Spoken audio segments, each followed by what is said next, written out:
Hey, Brad Pitzele, welcome to the Tick Boot Camp podcast. Thank you so much, Rich. So, Brad, why don't you first introduce your business to our folks before we begin to share your journey? Yeah, you bet. So I own 1,000 Roads EWOT. That EWOT stands for Exercise with Oxygen Therapy. It's a therapy that's very similar to hyperbaric oxygen, offers many of the same benefits, but it's something you can do in your home and in only 15 minutes a session, so it's much more practical. And I'm excited to talk to everyone about how it helped me recover from Lyme and some of the amazing benefits it has.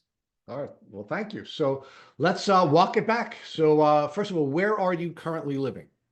Dallas Fort Worth area. And is that where you grew up or did you grow up somewhere else? I grew up in Chicagoland, actually. All right. So you're a Midwesterner by culture, but you're now by choice I guess a Southerner. That's right. Somewhere where it's not so cold in the winter.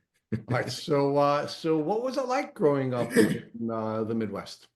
The Midwest was great. I loved it. I had a really good childhood. I actually enjoyed the winter back then, building igloos and playing in the summer and having the seasons, and really liked it. So, talk to us about your family. Talk to us about your education. Give us some more meat on that bone. I mean, we've now learned you liked the winter, which, quite frankly, I don't share with you. One of the things I hate about New York is the cold, and I never enjoyed building igloos. So, give us more meat on the bone. What was it like growing up where you grew up? Yeah, so obviously, growing up in the Midwest was great for me.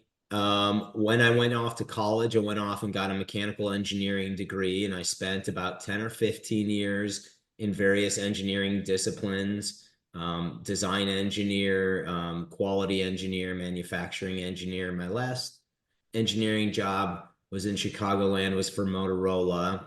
And then I went back and got my MBA at the University of Chicago and made a career change and eventually made my way into retail. And I spent about 15 years doing retail, marketing, and analytics. And I just loved retail as well. Because it just all of the data and the instant feedback, that was really something that was exciting to me, just learning about people's behavior by studying how they behaved in our retail stores. Okay, so let's go back again to your childhood because you keep glossing over that. I want to build that out a little bit. So, Yes. talk to us about what kind of activities you're involved in. Talk to us about what kinds of passions you had.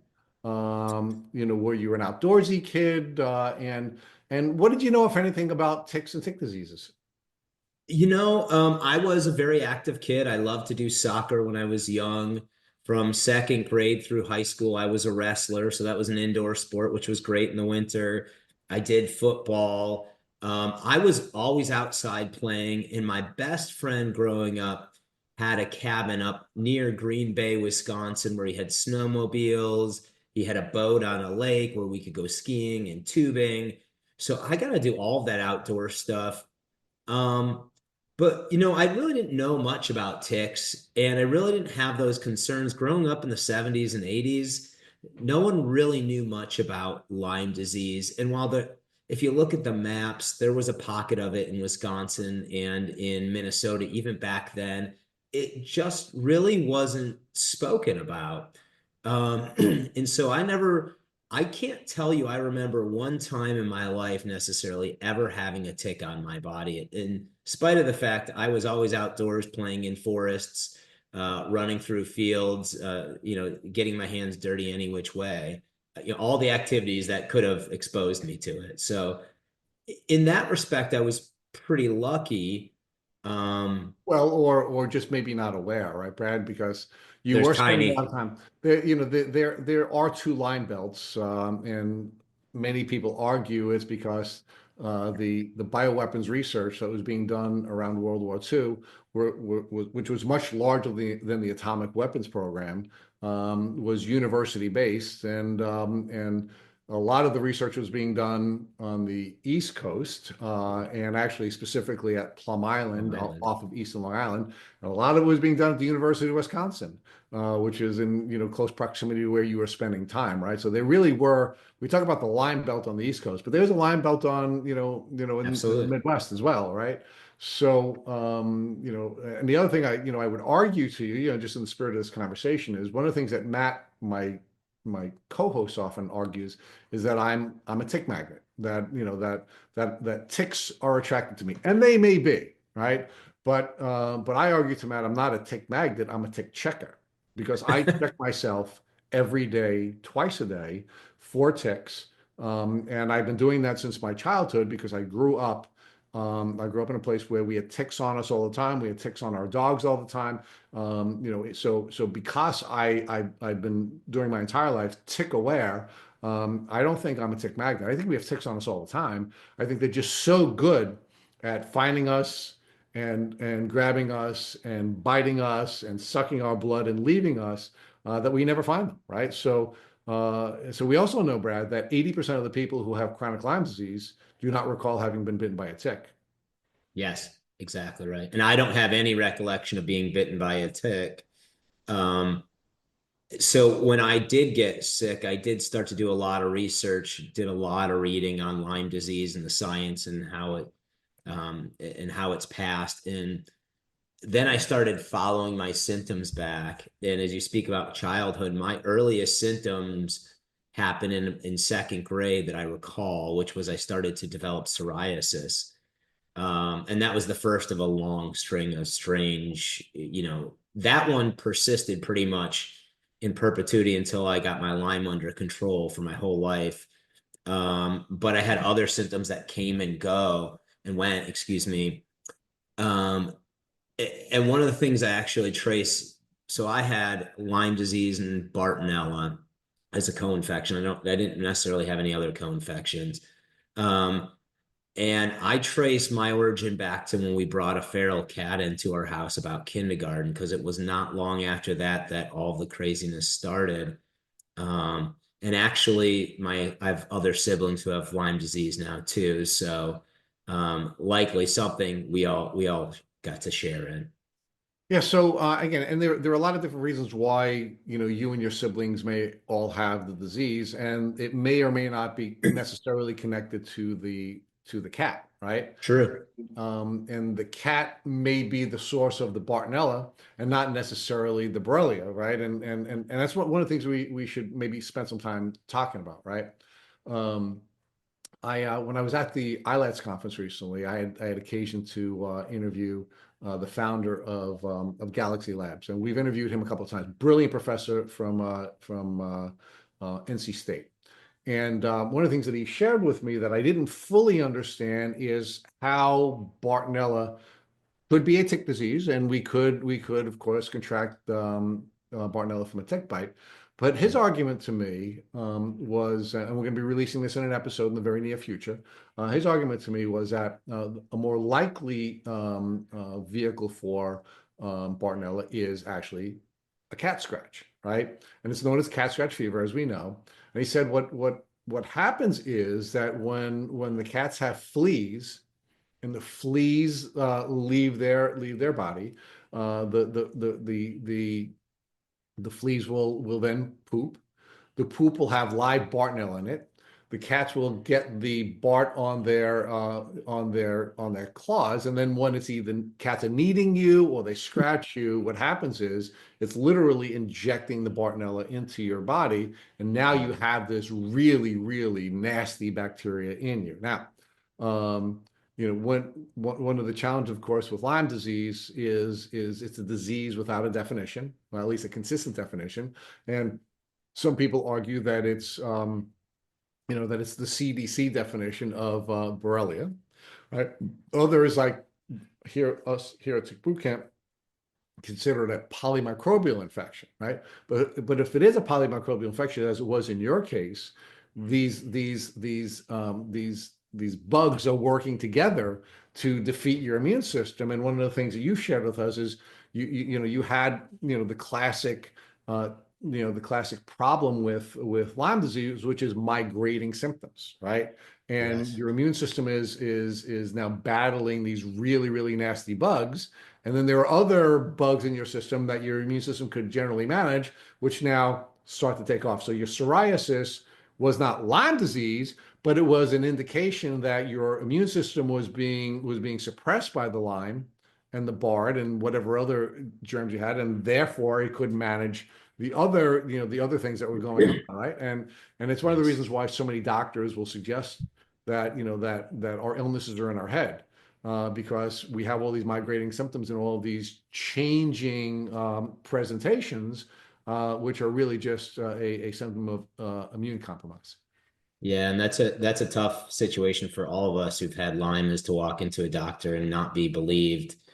I always tell folks that, we know of our five outward senses, but inside you have all of these other sensors that are telling you and giving you information that that medical provider can never see, feel, or detect. And you just have to listen to those because they're telling you things that, whether the doctor says you're fine, your blood work looks normal, better, and you can't take it at its word. You've got to keep digging. Yeah, so Brad, I want you to put your engineer's hat on for a second, right? And let's talk about onboard diagnostic systems, right? I'm sure you've studied different onboard diagnostic systems that are in cars and other types of machines, right? And you would think, and we do see this with the good doctors that we've interviewed, is that they understand that the most important diagnostic tool they have is their patient's feelings, right? And so Yes. give us your thoughts on that as an engineer and how to use those systems. Well, if there's one thing studying Lyme taught me, was the general model we have in science is that these bacteria are dumb. But anyone who's experienced it, you realize they work with this like hive mind. And these are highly, highly intelligent bacteria who are basically playing our body like a musical instrument. They're moving this part of the immune system up, that down. They're changing our blood flow. They're changing our oxygen. They're doing all of this. And so our body is very smart and it senses all of these things because that's its job. If our body was this dumb machine that always broke down and all these autoimmune diseases were just caused because the body was defective, humans would have never made it these hundreds of thousands of years. It's a very intelligent machine. And so to not listen to it is very dangerous. I always tell folks your gut has 1/2 of a billion neurons in it. And that's why you need to trust your gut, because it's pretty smart. So, All right.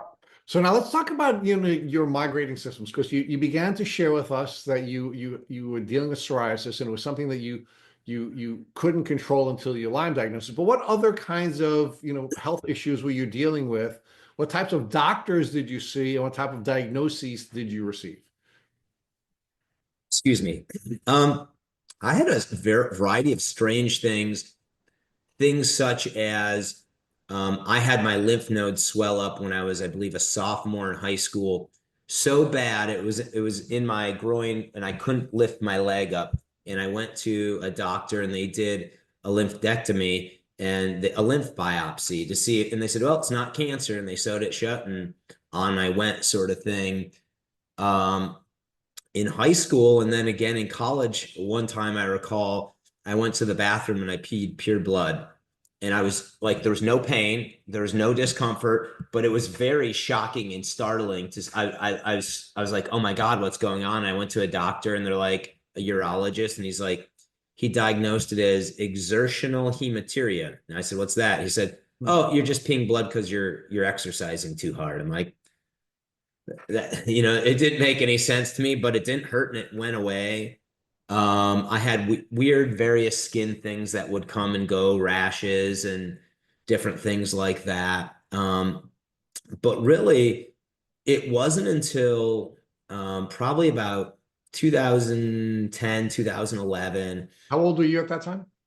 I would have been in my mid 30s. And I had moved to Southern California, and I had purchased a short sale house because that was the only house I could afford in Southern California at the time. and I was renovating it for my family. And I enjoyed it, but I was working a ton and I just beat down my immune system working too hard. And all of a sudden, I started to get arthritis.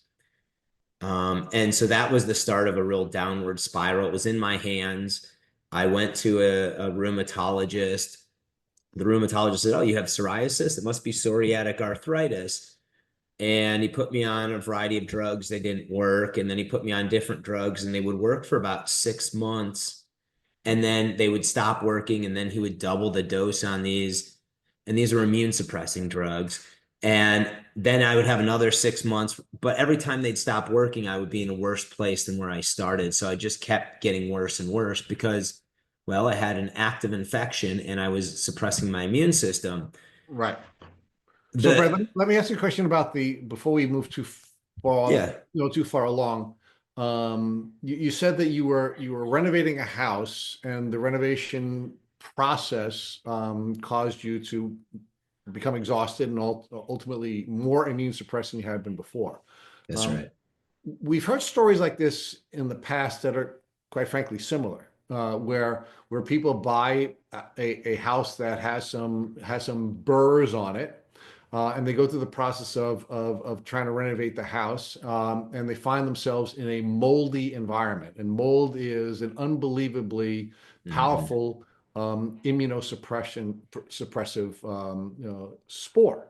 So did we have anything like that in your experience where not only were you working longer hours than you would have wanted to and essentially burning the candle at both ends, which of course does lead to immunosuppression. But what about mold? Any contact with mold in this short sale house? I don't think there was a ton. There might have been a tiny bit, but I don't really believe that was a primary issue. Being in Southern California in such a dry environment, mold seemed to be less of an issue. But I will tell you, it was a house that was built in 1966. So the Lord only knows what sort of asbestos or other chemicals I may have come into contact with as I was taking things apart and putting them back together.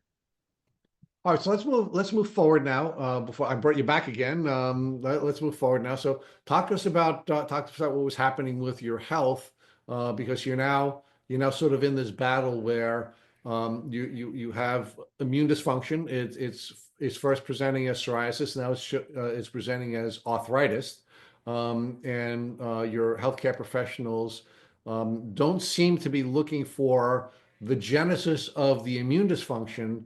They're just treating the immune dysfunction, and now they're giving you immunosuppressive drugs. So where do we go from here? Yeah, that was, that's a pretty shocking thing when you consider it, quite frankly, because we all know that Lyme can cause arthritis, and yet there's not a rheumatologist really who ever tests for Lyme. They just give you immunosuppressants. So for folks like myself, it just led to a spiral, as I said. And the spiral stopped when one day I noticed a weird mole on my right shoulder, on my back, and I went to a dermatologist and I said, "Hey, this looks a little weird. It looks like it's got a little psoriasis or something on it. Just check it out." And it turned out to be malignant melanoma. And the problem is the drugs I was taking for my arthritis cause an increased risk of cancer, particularly melanoma. And so I went back to my rheumatologist and I said, "Look, I'm really afraid here because I'm staring down a gun. And like on one hand, I either take these drugs or else I'm going to die of an autoimmune condition in pain and crippled, or I don't take these drugs. Yeah, or excuse me, I take these drugs and I die of cancer, or I don't take them and I die of an autoimmune disease. And I kind of feel like I'm in a bad spot here." And he's like, "Well, no, we'll just try a different one of the drugs in the same family, a different brand." And that was scary to me, but at the same time, I started to have new symptoms. I started to get the backs of my legs started to get incredibly stiff, like I just run an ultra marathon.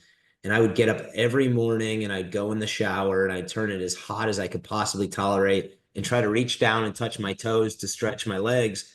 And it never really seemed to help them, but I kept trying. And I started to get the Bartonella foot pain. And I didn't know anything about Bartonella foot pain. But for me, it felt like the bottom of my feet had been beaten by like a meat hammer. And it got so bad I could barely walk. And I remember even at the worst, like when I would get up in the middle of the night to go to the bathroom, I had to put on a special set of shoes to walk just to the toilet because it was intolerable without it. And I went back to that rheumatologist. I said, this stiff legs and this foot pain is this arthritis? And the doc just kind of looked at me with a blank stare and he's like, no. And I'm like, this doesn't make any sense. Like I know this is not right. And I'd had other strange things. I had a couple precancerous conditions pop up through the years. Um, and I believe they were related to Lyme and the way it kind of affects our immune system. But I was going down a real into a very dark place. I didn't know I had Lyme, but I knew I wanted to try some alternate treatments. And that kind of opened me up to looking at a different path because the path they were giving me just didn't seem like I was getting anywhere. It was like 6 months of reprieve, and then I was even worse. And there was only so many fewer steps I could take into the cellar at this point.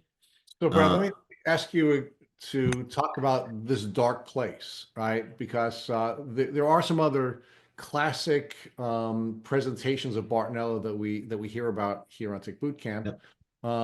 So, did you have any, what looked like, scratches on your body on your sides of your back, and did you have any rage, any Bart rage? Because there seems to be a many, Psychological. yeah, many psychological presentations when you're suffering from Bartonella that's not managed by your immune system. Yeah, those are great questions. I did have the rashes. They would be transient. I didn't have them a ton, but I would get them. Um, I know my son also had it, and I remember when he was very young, when he would get very upset, his whole face, he'd just look like he was all scratched up, and then when he calmed down, it would go away. I was fortunate enough not to have some of the psychological issues that are very common in Bartonella. I did not have the rage. Um, I did get, there was definitely some depression in there. I don't know that I would say it was directed by the infections. I'm sure they enjoyed it. But it could have been. I mean, it's just a dark place when you kind of feel your candlelight dimming and you kind of just feel like the box of your world is getting smaller and you're hiding your sickness at work so that they don't, look at you asunder and like I remember my feet hurt so bad and I had a long walk from the parking lot to my desk at this one job. And I used to be such a fast walker, and I had this guy walking, and he was very obese, and he was just walking faster than me, and I just could barely walk, and everything hurt. And I was like, man, I remember when like I was walking twice as fast as that guy, and I barely can. And I'm thinking to myself, maybe I should get a handicap placard so I can get in the handicap space. And I thought, no, because what will my work think of me, and will they think I'm less capable? And so, and like, my gosh, what's going to happen if this keeps going the way it's going to go? Like, I'm a primary breadwinner for my family, and I have children to support, and it's just very quickly becomes very dark. And I didn't feel like, there was no safe harbor for me. There was no necessarily hope. I had tried a lot of things, and a lot of things didn't work for me, and so it was, yeah, it was very emotionally tolling.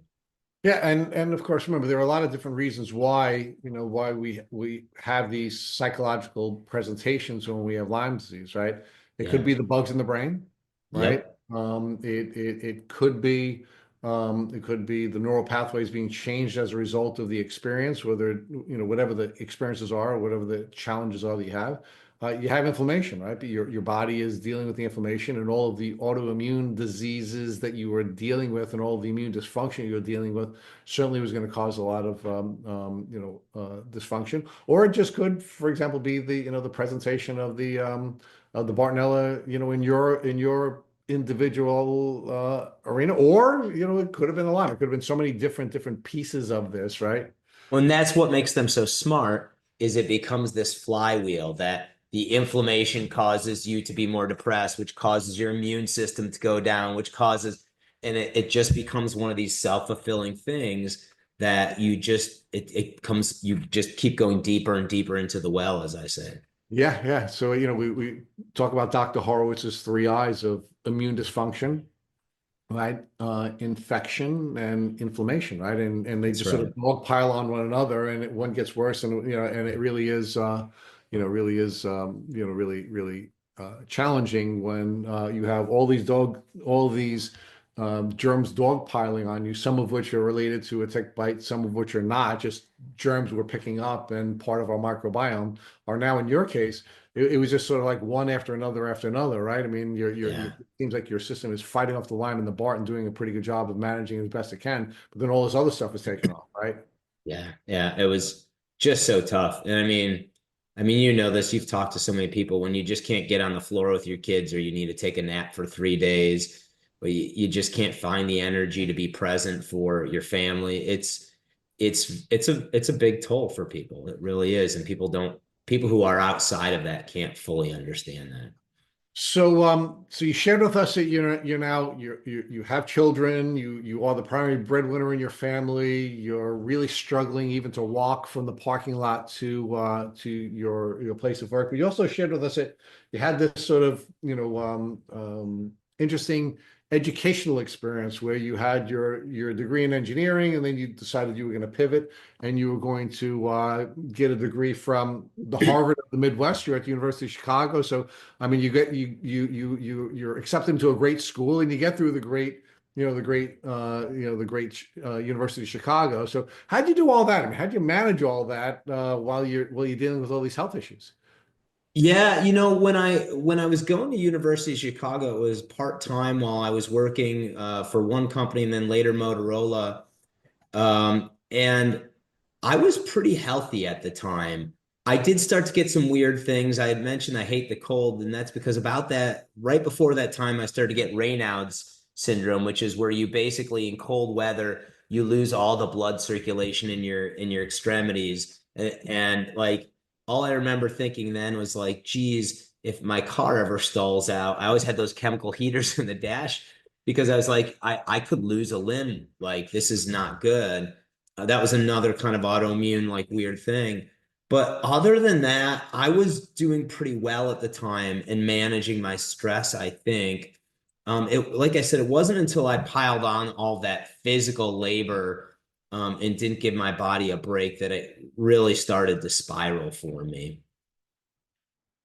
So tell us about the how the symptoms changed when it spiraled, right? You had a lot of these migrating symptoms and these things popping up and sort of managing them one way or the other, whether it be with pharmacological tools or other types of tools. How did what did the crash look like? Oh man, there were so many symptoms. I mentioned my arthritis. I mentioned the stiffness in my legs, the pain in my feet. I had other sorts of come and go things. I had a persistent brain fog. I remember I would abuse caffeine as much as I could, hoping I'd get above the clouds. And there was like that thin layer where I could get above the clouds for 10 minutes before I started to get totally jittery on too much caffeine. But I needed that 10 minutes to be productive. Um, couldn't access my brain sort of thing. I mentioned some of the depression, anxiety sort of stuff I was dealing with psychologically. My energy level was atrociously low. I would fake it all day at work and come home and lay on the couch all week, all evening and all weekend just so I could fake it at work. And so I just wasn't present. And, there was nerve pains, there was other things, there was rashes, there was just everything, and it was the hard part was it was never consistent. So it was so hard to know what was, if anything was working. And actually I was what I call the classic non-responder. So people are always like, if you treat Lyme, watch out. If you do this, you're going to have a big Herxenheimer reaction, a detoxification reaction. And like almost nothing gave me a Herxenheimer. Like I would try to get one just to know, like, oh, this thing's going to do something. And like, I tried so many. My family laughed at me. I put all sorts of compounds in my body. I tried all sorts of modalities. I scoured, I researched, I tried, I experimented. I mean, I was so desperate. Now But yeah, this all predates your diagnosis? Some predates and some post-dates. So I didn't get diagnosed until 2017. Okay. Um, so between 2000, in 2010 and 11, the spiral started. It was a few years of drugs, and probably 2013, definitely 2014 and 15, I was in full downward spiral. 2016 was not a great year either. It was more of the same, and I was just a mess. And yeah, I have this picture on our website in the about section. And the first picture is me at my 40th birthday at the kitchen table, and I just look hollow and haggard. And this is 2016.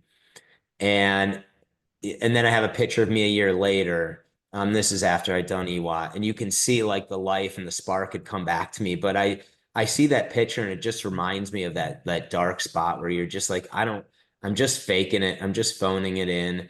Uh, I'm trying everything I can, and it's like I just feel paper thin. Okay, so let's dig into the diagnosis. So, um, when was the first time somebody mentioned Lyme to you, and what was your reaction when you heard from whoever that person was, whatever that practitioner was, that Lyme was a possibility? Yeah, so we moved from Southern California to Texas in late 2015, and I started seeing a doctor here. He was trying all sorts of treatments on me, and nothing was working. And then he said, "Hey, I think maybe we should test you for Lyme disease." And so this was spring of 2017. And I said, I don't think I have Lyme disease, doctor. I was like, I've never been bitten by a tick. I never had that bullseye rash. Like I knew in my heart I didn't have Lyme disease. And the test was at the time was $500. But I remember telling myself, just pay the $500 so that he recognizes you don't have it and we can move on and find the real root cause. And so he sent it to DNA Connections. It was a urine test, very well respected in the Lyme community, and came back. We have interviewed the chief medical officer from DNA Connections. Actually, we're gonna have her back on again. So it's a lab we highly respect. Yes, very well respected because it's looking for the DNA of these bacteria in your urine. And we all know the difficulty of telling a doctor in the traditional medical world that you have Lyme, and then there's all the gaslighting. There's something nice about saying, well, I have the DNA of the bacteria in my urine. So I don't know. That seems like a pretty good chance I have it. And sure enough, it came back. It said I had Lyme. And I remember it saying the OSP, the outer surface protein, was so mutated that I'd had it a very long time. They couldn't identify it, which was very telling about how long I'd had these symptoms. And I had Bartonella, and I didn't believe it. I went back to my doc and said, "Hey, doc, what's the chances of this being a false positive?" And he goes, and they explained to me, "This is a urine PCR. You have the bacteria's DNA in your urine, so it died inside you." I'm like, "Oh, so I have it." And that was like, then a light bulb went off, and I got really heavy into researching it. I'd already been trying to treat because regardless of what name you put on all of these symptoms, when you're in kind of this alternate health treatment, there's a lot of things that cross over. And so I was trying the things. I didn't need a name. I needed relief, so to speak. But now I had a name and I could research it. I went, I've got an engineering brain, so I just went deep. I went deep into the research, trying to understand it from a molecular level, from an immune response level, from like, what is it doing to me? How can I fight it? And I found that very empowering. All right, so let's first focus on your practitioner. So your doctor's now shared with you you have Lyme disease. What recommendations was the doctor making to you that you utilized to deal with this condition? And then we'll get into how you used your engineer's brain to take a different approach. Well, he was not a Lyme literate doctor, but he had me trying several things. He had me try some ozone therapies. They didn't do anything for me. He was kind of shocked. And Well, his did the doctor say why he was recommending ozone therapy? He's found that it was just a potent modality for most autoimmune sort of conditions. His patients across the spectrum saw good results from it. He's like, look, it goes into the blood. It will kill things that are living in the blood. That oxygen will help with boost your immune system and detoxify your body. And and so I did that. I did it a handful of times, but I didn't notice much, and they were pretty expensive. And then he said, "Look, Brad, I think oxygen is still gonna be a key for you, but I think you need it on a more consistent basis."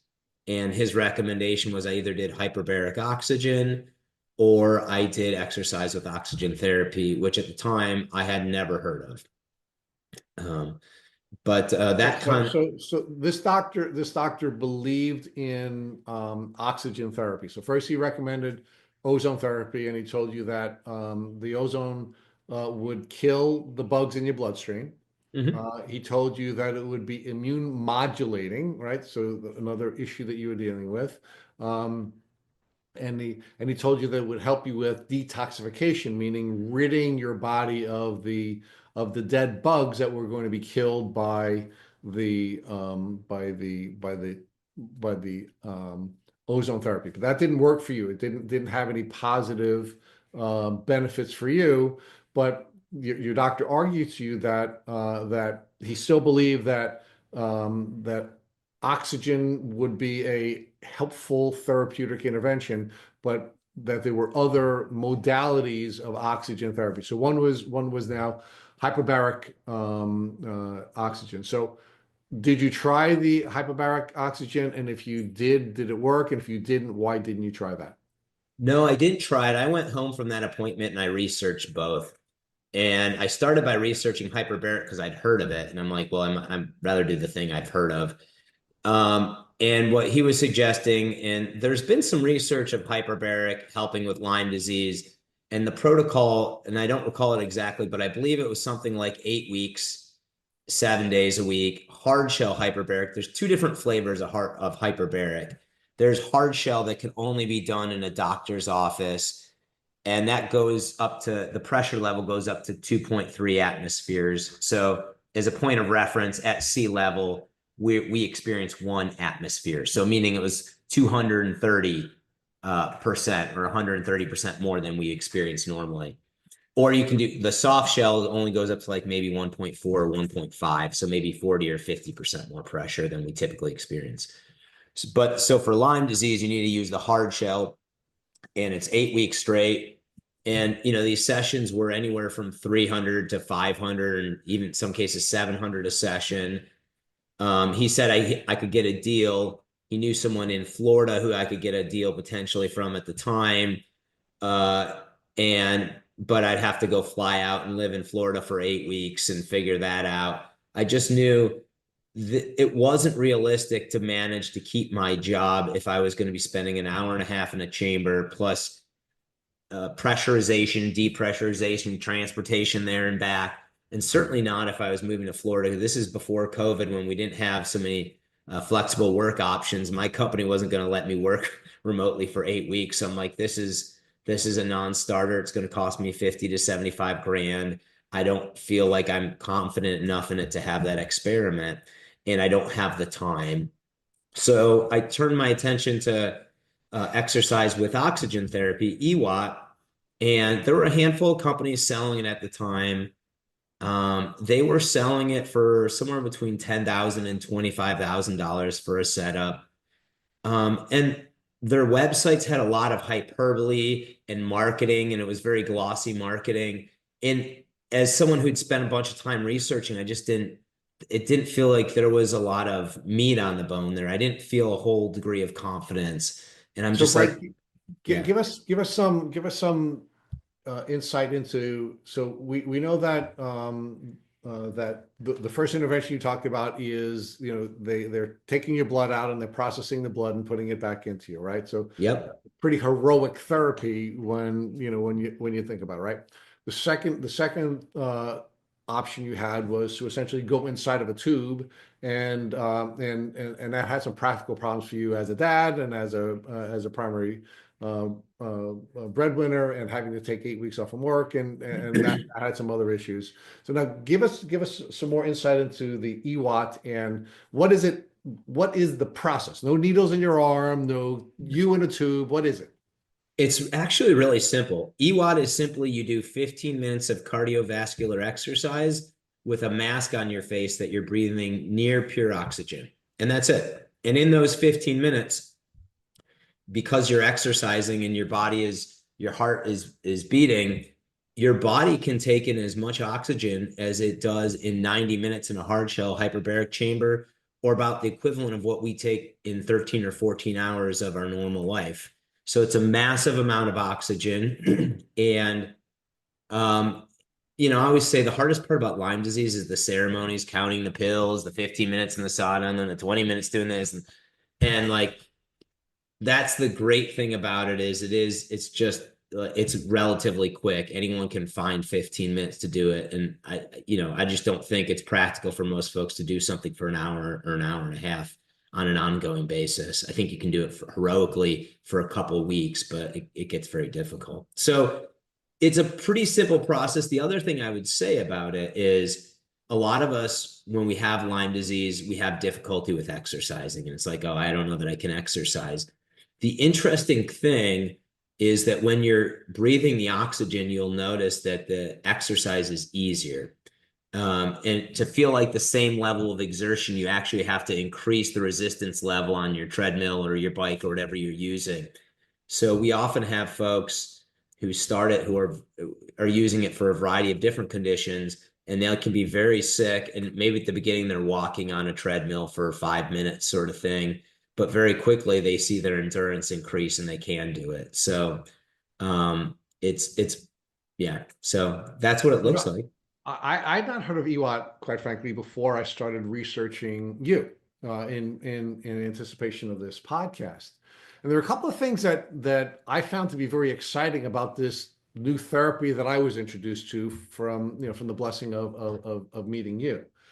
The first is, and I'm going to give you some crossover with DNA Connections. One of the things that we learned from Dr. Douglas at DNA Connections was that she recommends that before someone take one of the Lyme disease tests that they offer, is that you engage in some exercise so that you can bring the Lyme into your bloodstream, right? Because we Yeah. know that Lyme disease is very good at leaving your bloodstream, right, and migrating to various places.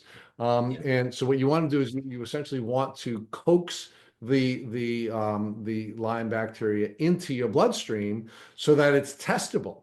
When I thought about when you were giving me the exercise element of EWOT, as compared to, sitting down and having your blood removed and having it cleansed and oxygenated with the first therapy that we talked about, where you are sitting, or the second therapy that we talked about, where you put in a tube, but again, you're sedentary again. This one seems to be really interesting to me in that the movement is more likely to bring the Lyme into your bloodstream, where you're then oxygenating and you're more likely to be able to kill it. So you have that dual piece. And then another thought I wanted to share with you before you comment on that, which is the Herxheimer issue that you were talking about, or herxing, of course, is die-off that's in your system, and your immune system is now attacking it again. So we have to be very careful with die-off, and we have to make sure that we have our detox pathways open up. And one of the best ways of opening up your detox pathways is exercise or movement, right? So you have this duality here with this therapeutic intervention that we don't see with any other. So give me your thoughts. I mean, what am I onto something with making this observation, or am I just as crazy as some of the folks who listen to this podcast think I am?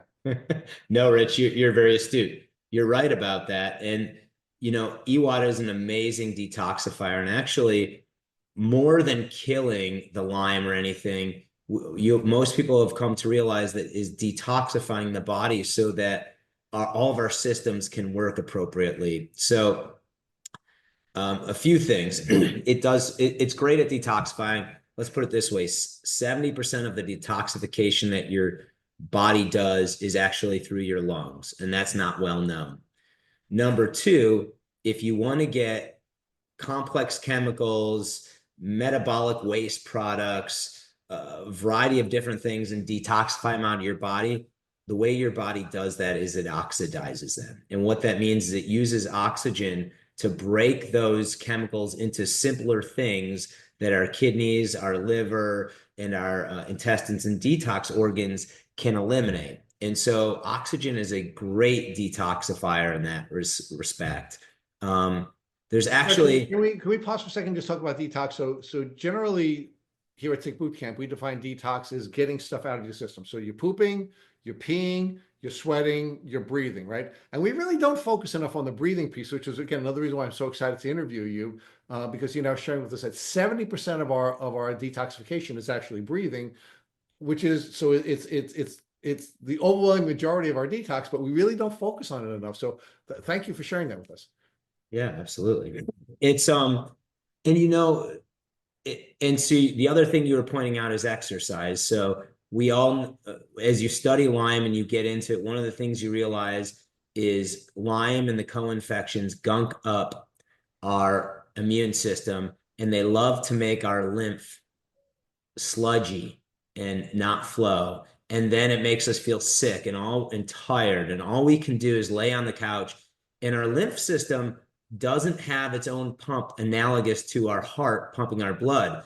The way we move lymph is through motion. And if your body is not in motion, you're not moving lymph. So when we are doing EWOT, we are also moving that lymph around, and we're doing it at a time when we're sweating. We're doing it at a time when we're using that oxygen to oxidize all of this stuff that's being shaken loose. And the other thing we're doing that's helping with detoxification, but it's really at the core of what EWOT does. So let's talk a little bit more about the lymph system, right? Yeah. So one of the experiences that you had on your journey when you were a young person is that you had these inflamed lymph nodes, right? Yes. And that's very common with people who have Lyme disease, right?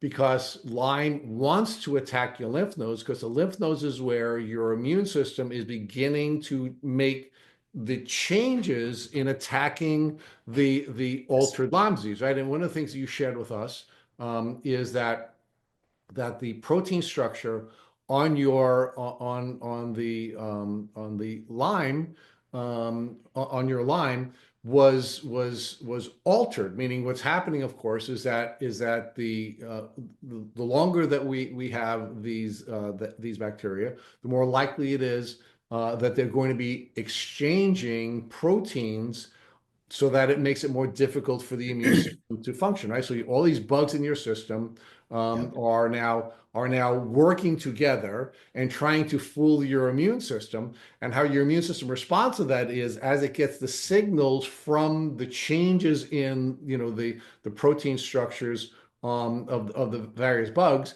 it's in your lymph nodes where the new software is now coming out to kill it, right? And of course, what the immune system, what the bugs want to do is they want to attack your lymph nodes, so that your immune system cannot change the software that's killing the bugs, right? And now you're sharing with us a couple of things, right? The first thing is that we need movement in order to be able to detoxify our lymph system. But even more importantly, we have to support our lymph nodes so that they don't get overwhelmed and they don't get choked, and our immune system can make the changes that it needs to make in order to be able to kill these shape-shifting bugs, right? Yes. So focus on that, if you could, on how this EWOT, or exercise with oxygen therapy, is a unique oxygen therapy because of the movement and what impact that has on the lymph system. Yeah, the greatest thing about EWOT is it touches on so many of these things as we get into it. And it helps with detoxification, it helps with lymph, it helps with immune system, etc. It actually kills Lyme. Lyme can't live in an oxygen-rich environment. It tamps down inflammation. So with our lymph system, what happens is our lymph system's has two primary jobs. One It's a place where our immune system is basically it's a key piece of our immune system. But in addition, it's also known as kind of like the sewer of our body. It's taking all of these toxins and things that need to get out, and it's the pathway by which we remove them from the blood, and then the lymph takes them and brings them to our elimination organs to eliminate them. Now, the Lyme is really smart, and the co-infections are smart, and they know if they plug up the sewer system, now our body becomes very toxic. And when our body becomes very toxic, that creates a lot of oxidative stress, and it creates a lot of inflammation, and it creates an environment that is very hospitable to Lyme and not very hospitable to us living a quality life. And so when we start moving it, we're kind of firing up that lymph engine again and helping the body pump that stuff through and start eliminating it. And because, so this is a little off topic, but it's related, because our body runs best on oxygen. Our body has two sources of energy. If you remember back to high school biology class, we have these mitochondria and they use oxygen to create APT, which is the energy source of our body. And that is the primary way with which our body generates energy. But when it doesn't get enough oxygen, it switches to what's called anaerobic respiration, which is it's burning glucose in the absence of oxygen. And that's a less energy efficient energy production. And it produces all of this metabolic waste that needs to be detoxified. However, because it's in a lower energy state, usually these metabolic waste products just build up inside the cell wall and it doesn't take the trash out. So when we start feeding our body the oxygen it needs, we start giving all of these systems the oxygen and the energy they need to perform their best. And this includes our lymphatic system and our immune system. We are kicking it back on and we're allowing it to actually do what it needs to do. So, So Brad, it's let's focus on this in a little more detail because, Lyme disease has a number of different presentations and there are a diversity of symptoms. But yes, the symptom that every single person with Lyme disease has, and we know this from the surveys from LymeDisease.org, is fatigue. And it's not tiredness, right? And many people with Lyme disease are offended when people are trying to compare your tired, the sort of the somebody feeling tired to what this fatigue is when you have chronic Lyme disease, right?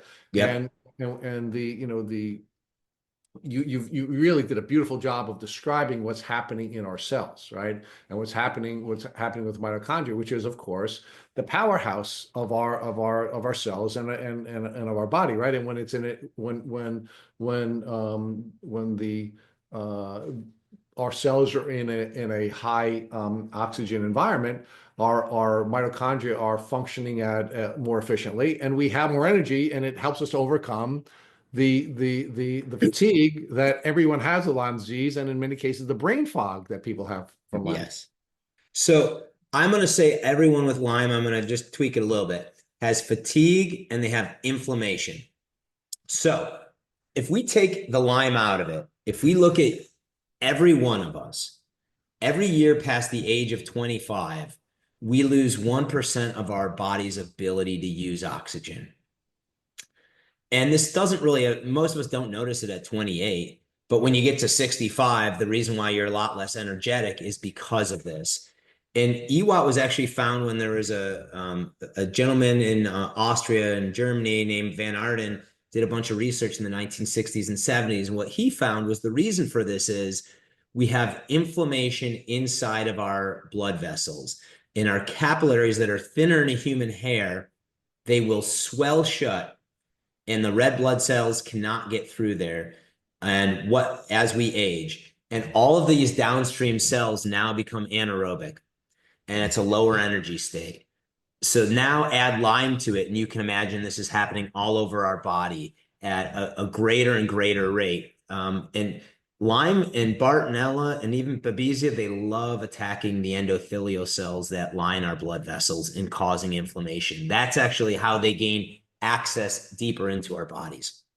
So what this gentleman discovered, and this was my aha moment on why I wanted to try EWOT, was that when you do EWOT, oxygen causes an anti-inflammatory effect. that causes the capillary to reopen and establish normal blood flow. And he found even after a few sessions, he came back and looked at these folks weeks and months later, and that normal blood flow continued to be reestablished. So it wasn't just they were getting benefit while they were exercising, they continued to see it. And that was the birth of EWOT. So there's a lot of research out there that will show you this. Anywhere in your body you have inflammation, you have low oxygen. And the medical term they use for low oxygen is called hypoxia. And anywhere in the body you have hypoxia, you have inflammation. They're two sides of the same coin. And so when you are feeling pain, whether it be nerve pain, when you're having brain fog, when you've got arthritis, when you have all of these symptoms that are related to inflammation, that is at its essence, it's a lack of oxygen that's causing that. And so we basically flip the script and we flood the body with oxygen, and we know it kills, we know Lyme can't live in an oxygen-rich environment for a variety of reasons. It directly kills it, but it also turns off that inflammation. It gives energy to your immune system. It helps you detoxify. So that's what I loved about it. It was like, you can go in the sauna and work on the detoxification, and then you're taking some pills or some herbs or something to try to kill the Lyme, and then maybe something else over here to try to remodulate your immune system, and you're doing different things, and and all these things add up, and it just becomes untenable because you find, geez, if I do these 57 treatments, by the end of the day, I feel better for 15 minutes before I go to bed and I start all over. And it's like, this thing actually attacks so many of those things, and you get it done in 15 minutes. Yeah, no, I mean, it is exciting, Brad, because, we referred earlier in the podcast to Dr. Horowitz's three eyes, right? Because you really have to focus on all three eyes when you're going through Yes. your treatment, right? You have to deal with immune dysfunction. You have to monitor your immune system. You have to deal with the infection, and you have to deal with the inflammation. And you're arguing that all three eyes are dealt with with this therapeutic intervention all at the same time. Well, and like, yes. And like Bartonella, which I spent a lot of time studying, because actually I felt like a lot of my symptoms were more on the Bartonella side than the Lyme, to be honest. So what Bartonella does, so smart, is it chokes off oxygen. And so what our body does, because our body's intelligent, is it produces a chemical called hypoxic inducible factor, HIF, which basically the body is saying, hey, I'm not getting enough oxygen. And it produces more blood vessels to try to reestablish oxygen. But Bartonella, it basically lives in the endothelial cells of our blood vessels. And so it's like, great, more real estate for me to infect. And so when we start feeding it oxygen, we basically turn off that hypoxic inducible factor, and it no longer can create more real estate in our body. So it's a great way to, it's like, it's like, I look at it this way. The bacteria are creating an environment that is painful and harmful to us, but that at the same time makes it more conducive to the bacteria. And when we start making the environment more conducive to us, it's not conducive to the bacteria anymore. So it's kind of a 1-2 punch, that we're reestablishing energy and improving our fatigue, our brain fog, our pain. We're detoxifying so that it can't create more inflammation, and we're making it painful for the bacteria. So it's pretty cool.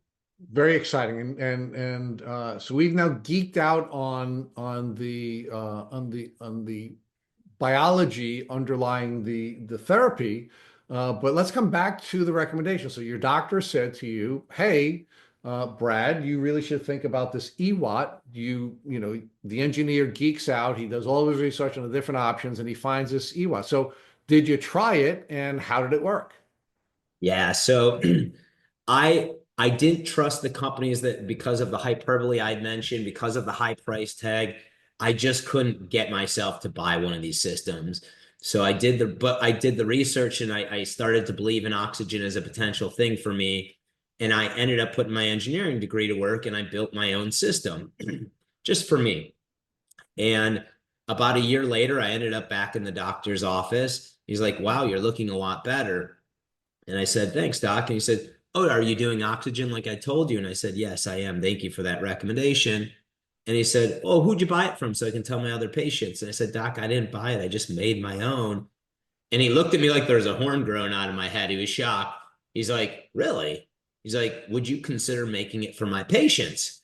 And that was really the birth of our company, was him coming to me and saying, hey, would you offer this to other folks? And I thought, there is really a space out there where we can make some of the science of how this is helping folks and get the word out, and also bring the price down so folks can afford it. All right. Well, before you go there, like I can't let you go from here, right? So Yep. you said you put your engineering hat on and you went back to your roots. And so how'd you build this? I mean, what'd you do? I mean, I need some details here. Well, the good news is I spent 15 years in supply chain and engineering. So I did a lot of research on what it takes to do exercise with oxygen.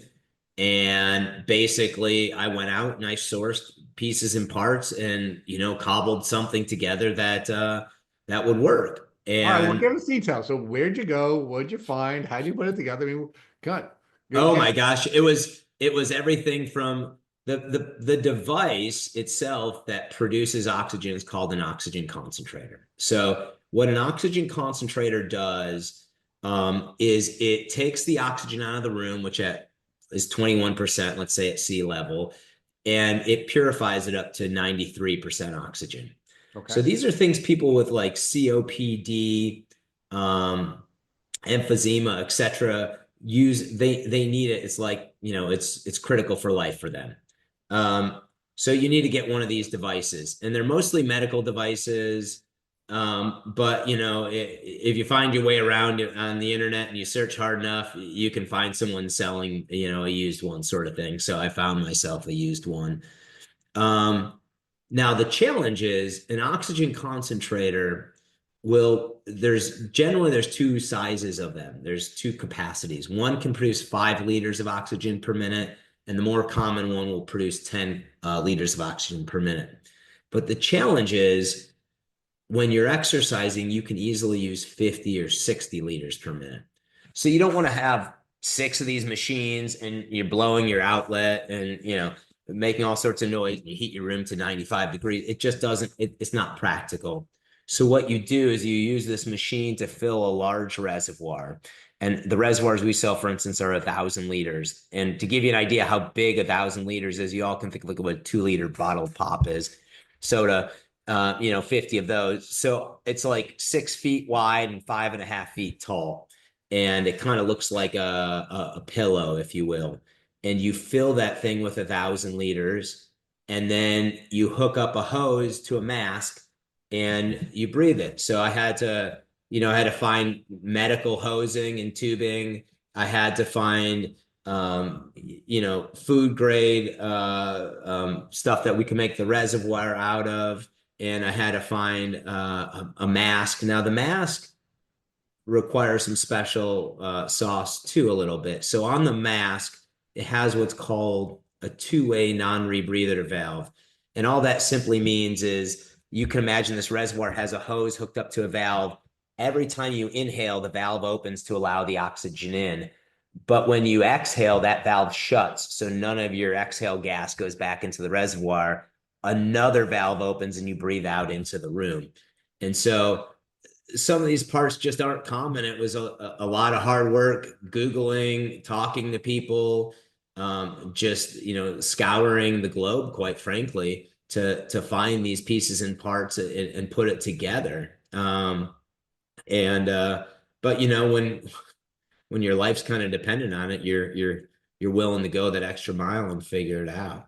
All right, so you figure it out, and you're using it for a long period of time, and and your medical professional says, "Hey, I'd really like you to consider putting together the chitty chitty bang bang machine for other people and making it work for them." But before we get there, let's talk about what it was like. I mean, how long did it take before it started having an impact? What were the challenges that you had? Did you have to make changes to the machines so that it would work better? I mean, give us that whole story. Well, I forgot the beginning part of the story till I looked at an old picture, but When I started doing EWOT, my foot pain was so bad. I had an elliptical machine that I used for a long time, and I'd forgotten this. And I don't know if you know those like garden kneel pads, the like 1 inch foam that you put Yeah, your knees yep, on when you're in the garden. yep. I had forgotten, but I had cut two of those out and put them on the pedals because I couldn't even pedal on the bare pedal without some foam. And so that was a challenge, a big challenge at first. For me, our customers are one of two flavor. One is there's people who do it one time and they notice immediate benefits and they're like, oh my God, I'm hooked. I love this. This is amazing. And then there's the second type, which is they take their delayed response. And I was a delayed response. So for the first 3 months I did it, I didn't notice anything. I didn't feel any better. I'm like, this is just like everything else. Nothing works on me. I've been trying for years and here we go again. But I was still trying to exercise. So I figured, like, what's it going to hurt to do oxygen? And I kept at it. About the 3 month mark, I went and I looked at my symptom diary and I was like, it was one of these like aha moments where it's like, oh yeah, instead of 57 symptoms, now I'm down to 38 sort of thing, and that was like, wow. And that's why journaling is so important because, we do forget about the progress that we've made if we don't Mhm. have the basis of comparison. So thank you for sharing that. Journaling is very, very important on this journey. It is. And it's like you never think about it when you still have 38 symptoms. All you're thinking about is I don't feel great. You're not thinking, wow, I could be worse. Um, but once I started to see benefit, I continued to see incremental benefits into my third year. And I think that's pretty shocking because let's just take exercise. Let's say you were just going to start running 2 miles 3 times a week. At first, the first day you do it, you're huffing and puffing, and second day you're wondering why you're doing this to yourself. But by the time you get to 3 months, and certainly by 6 months, you hit a plateau. You're not getting any incremental benefit out of it. And so I would have thought the same of EWOT, and that just wasn't the case. I continued to see benefits into that third year, and it was, it was things just kind of slowly went away. And I describe it like I use a bathtub analogy. If you imagine when you're really sick with Lyme, you've got all this inflammation. So imagine that inflammation is like a bathtub filled with water. And now you start doing EWOT, it's like pulling the drain. You pull the drain, you look away, you look back, there's still a bunch of water there, nothing's changed. You go into the other room, you come back 2 minutes later, it's still full of water, nothing's different. It takes a while for the water level to come down before it's perceptible to you, till you can see and go, oh, yeah, there is a difference. And that's what it took for me because I was just so very sick and inflamed. Um, but I continue to see more and more benefits. We talk about that fatigue, and I'll tell you, like, I'm on the other side of it. I never have it, and I never thought I'd be here. But at one point, I was running this business, working a full-time job, and I was my kid's wrestling coach. I don't get tired. I mean, we all get tired occasionally, every once in a while I want to sleep until 8 in the morning, but like nothing like it was. And so that's been amazing. Just I have clear access to my brain, these sorts of things, no more real pain. I won't tell you it. I won't tell you I think I'm cured of Lyme. I don't believe that. I believe once you have it, you have it. What I tell you is I'm probably like 98, 99% better. Like twice a year on a rainy day, I'll feel something in my knuckle and be like, oh, there's that twinge. And it's kind of like all of a sudden I have this, and then like, 4 hours later, I'm like, wait, that twinge is gone, sort of thing, which Right, and is that's it's one of the things we talk about here at Sick Boot Camp all the time. The question is, do you have to clear your system of Lyme to be cured, or do you have to bring your immune system and your microbiome into homeostasis? And once it's in homeostasis, you then are no longer symptomatic, and it's managed with all the other bugs, right? I mean, you're not going to clear your system of the chickenpox virus, even though you had chickenpox as a young child, right? that's It's right. with you forever, which is why older people get shingles when they become immunocompromised. You're not going to clear your system of all kinds of bugs that you've picked up during your life, and you don't need to. It becomes a part of your microbiome. You just have to bring your system back into homeostasis. So that's really what the key is, right? It's not clearing all the bugs because you're not going to be That's able to right. do that. Right. The key is get your quality of life back. You don't Right. really, everything else is just a name. Now, you've learned something on this journey and don't go back to drinking alcohol every night, eating pure sugar, burning it at both ends, and just generally doing the things that you used to be able to do when you were younger. Maybe like, hey, have a healthier lifestyle. And you're more appreciative, obviously, because you've been through it. But um, I'm to a point where I don't, Lyme, it no longer defines me. It's not like I haven't had to deal with it like real any symptomology in many years. And I didn't think I'd ever get there because I was a non-responder to everything.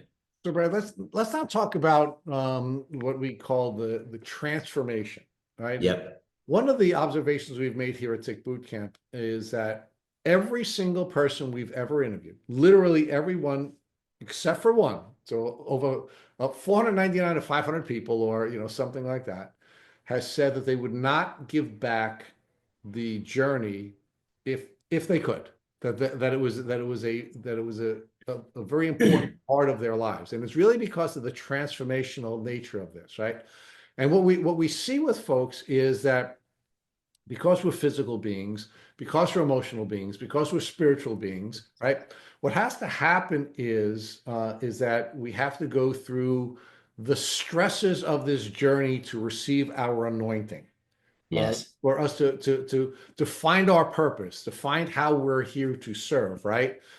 Because how you get big arms is you put your arms under stress, right? We are adaptive beings. How you become emotionally resilient is you put yourself under stress, under emotional stress, and you learn how to use your immune system rather than, I mean, your immune system, your emotions rather than your emotions working against you, right? How you become someone who can tap into infinite knowledge or into consciousness is by putting yourself under spiritual stress, right?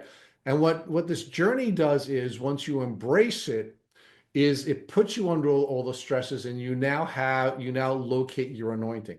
So your anointing was to bring this EWOT to the world, right? Yeah. Talk to us about how you discovered this was your anointing and how you went from being, the guy who put together all of the little pieces that allowed you to have the benefit of this therapy to now sharing this with the world. Yeah, this didn't start out as a commercial endeavor. It really started out as a passion project. So the doctor came to me and said, "Hey, would you do this for my patients?" And I didn't jump at it at first. I said, doc, I thought to myself, I'm like, I'll think about it. I'm still healing. I'm not all the way there yet. I don't know that I've got time in my life on top of my job, my family, and everything else. Um, but the thing that was so hard for me was when you're really sick, I felt like from every angle, I went and saw a lot of supposed Lyme literate doctors who I felt like were selling me snake oil, and I had to buy the supplements, and it had to be their supplements that were 4x the price. And someone wanted to sell me a gizmo that was going to help me get healthy if I just gave them $25,000. Yeah, that's true story. I think it was somewhere between 25 and 50,000, and there was just so many of these folks just waving like, "Hey, if you give me $50,000, I'll make you better." And none of them did I believe. If I believed it, I might have scraped the money together. And so my thought was the challenge with EWOT is a few things. One, most of us have never heard of it, and it's a really powerful modality. And because of its convenience and the fact it touches on so many different things that help people, it's very powerful. And the companies that were marketing EWOT were marketing it through hyperbole and slick marketing. And I know that didn't resonate with me. And the second thing I thought was I kind of wanted to create a fighter brand for folks that, like, if I could bring this price down and make this something that was achievable for many folks, I could actually broaden the market for EWOT and actually get it in more people's hands. And I personally believe that if you can do EWOT consistently, just like 3 to 5 times a week, you will see massive benefits. And we have people doing it for not just Lyme, cancer, long COVID, traumatic stress, CTE, Alzheimer. I mean, so many different things. And I've seen so many transformations. So for me, it was kind of a journey of giving back to this community. It was a journey in gratitude and kind of creating something that I knew that we as a company, I as a founder of this company, had an incredible empathy for the journey of being chronically ill and being outside of the medical system and not having answers and the fear and all of the emotions that go with it. And it was exciting to know that I could give something back to folks. And that was really it. So Brad, let's talk about that now, right? One of the things we urge folks to do, in addition to making sure that they have a healthy relationship with a medical doctor and a healthy relationship with a psychologist or a therapist, because this is both a physical and emotional journey. We also urge folks to husband their resources, right? Because you are, unfortunately, when you are chronically ill from Lyme disease, you are in most cases going to need to step out of the medical system to get some additional support. Yes. So in the spirit of recognizing that folks are likely not to get everything they need within the acute care system that we have here in the US, but I think internationally, and recognizing that your healing may require you to step out of the system, and there is this trial and error process. Why would this be a good first step from the standpoint of husbanding resources and outcomes? Yes, there's a few reasons. One, so if I talk about our product, we have two products, one that goes for $1,700 and one that goes for $2,300. There's generally when you buy that, that's a long-term purchase. There's not a lot of need to buy anything else beyond it. The oxygen from this machine will be generated for you for many, many years. Now, the mask may wear out in a couple of years and you may want to get a new one when it gets dirty or something. And that's not a huge expense. But this is a one-time expense, number one. And it's something you can do week in, week out, and you're going to see benefits from it. Now, the other reason I love it is because of a few reasons. One, like you said, we talked about those three eyes. It helps in all the different facets of Lyme disease. It helps with the immune system. It helps with the infection. But beyond that, it's helping with detoxification. We talked about the lymph flow. It's it's I love treatments that for me, I always said the hardest part about having Lyme is the ceremonies. Every night I was counting pills for the morning and then for 3 times a day I took them. And then I was drinking the liposomal vitamin C and I was doing the sauna and I was trying the ozone cupping over on this thing and I was doing a rife or a lot, So you're doing all these things and each one's not that much. But then you add it all together and it's all consuming in your Oh, day. no, Brad, look, the average cost for someone out of pocket when going through this journey is well over $100,000. Yes. So where you don't have to persuade us. We've interviewed 500 folks who have spent hundreds of thousands of dollars in some cases. So let's talk about another thing that we haven't touched on, which is the risk, right? Yep. Because we urge people to do two things: husband your resources, and this is very inexpensive. I'm very excited to hear how inexpensive it is. And I Yep. want you to know, I'm sold. I will be buying one myself. And I'm not just saying this because I'm on the podcast. I'm absolutely going to buy one of your systems.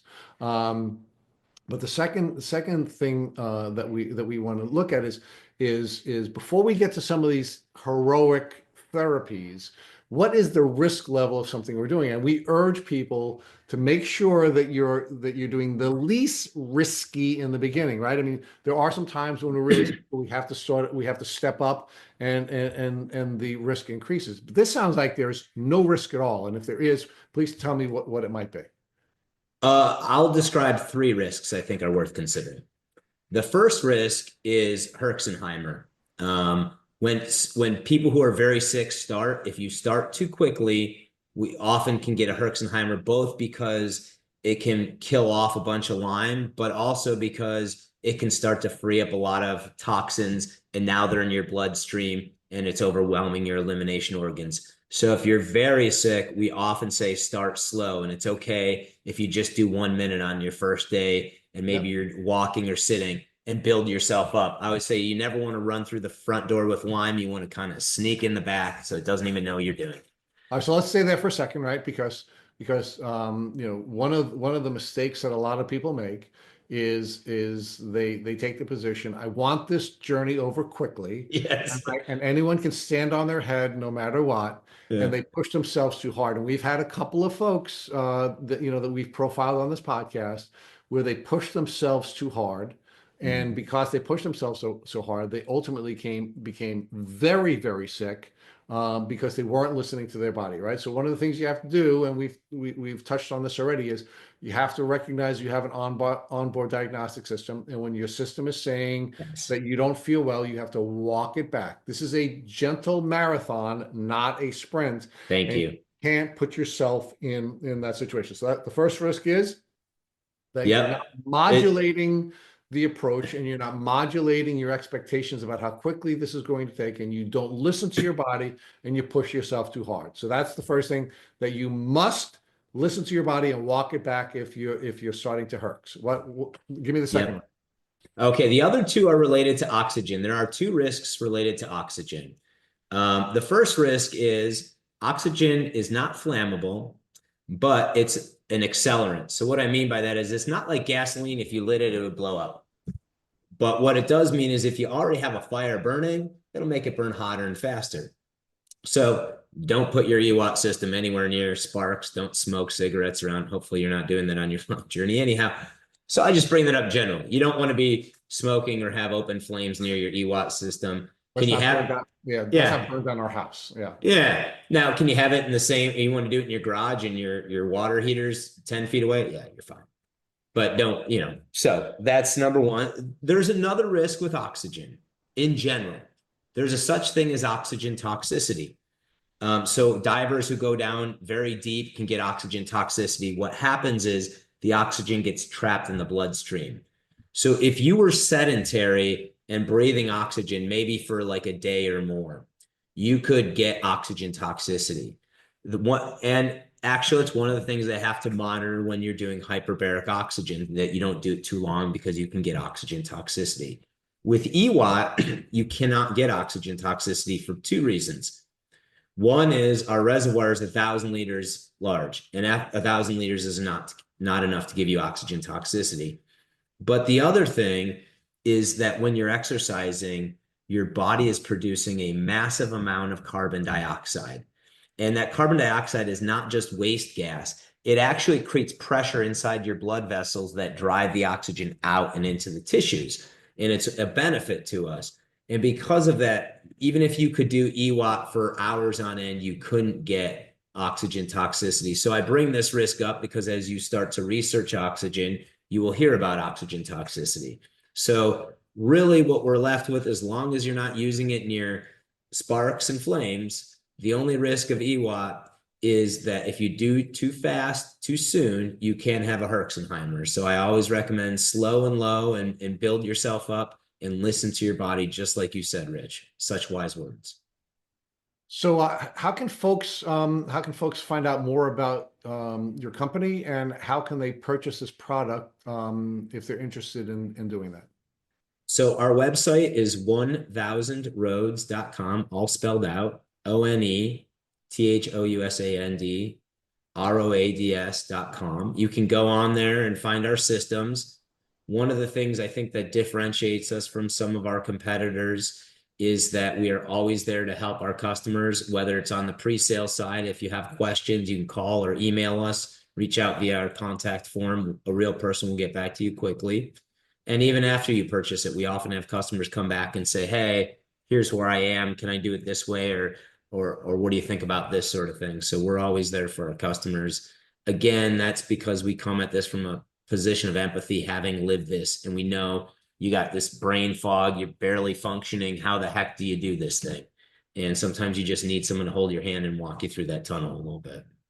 Well, Brad Pitzele, thank you so much for sharing your really cool journey and your anointing, and thank you for bringing this really cool product to the marketplace.